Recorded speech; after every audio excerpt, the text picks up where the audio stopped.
Hi అండి. ఇది Sunday morning early morning 5కి నేను రికార్డ్ చేశాననమాట.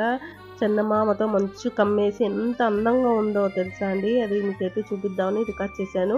ఇది కొంచెం తెల్లవారుతున్న టైంలో అనమాట. మంచయితే కమ్మేసిందండి.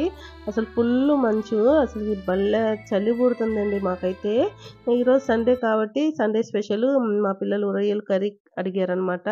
ఆ రెసిపీ అయితే నేను లాంగ్ వీడియోలో పోస్ట్ చేశాను చూడండి. సూపర్ టేస్ట్ వచ్చిందయితే ఎంజాయ్ చేస్తూ తిన్నాము. మీరైతే ఖచ్చితంగా ఎంజాయ్ చేస్తారు. రోజైతే ఇంకో విషయం కూడా జరిగిందండి. నా చెవు అయితే సాగిపోయి ఉందనమాట. దాని గురించి అయితే నేను విజయవాడలో ఒక బ్యూటీ పార్లర్‌కెళ్ళి నా చెవుకి ఒక లిక్విడ్ అయితే పెట్టించుకుంటున్నానండి. 2 వీక్స్ ఇదైతే ఫస్ట్ వీక్ కంప్లీట్ అయింది. సెకండ్ వీక్ ఇది. ఇది సక్సెస్ అయితే మీకైతే ఖచ్చితంగా పోస్ట్ చేస్తాను.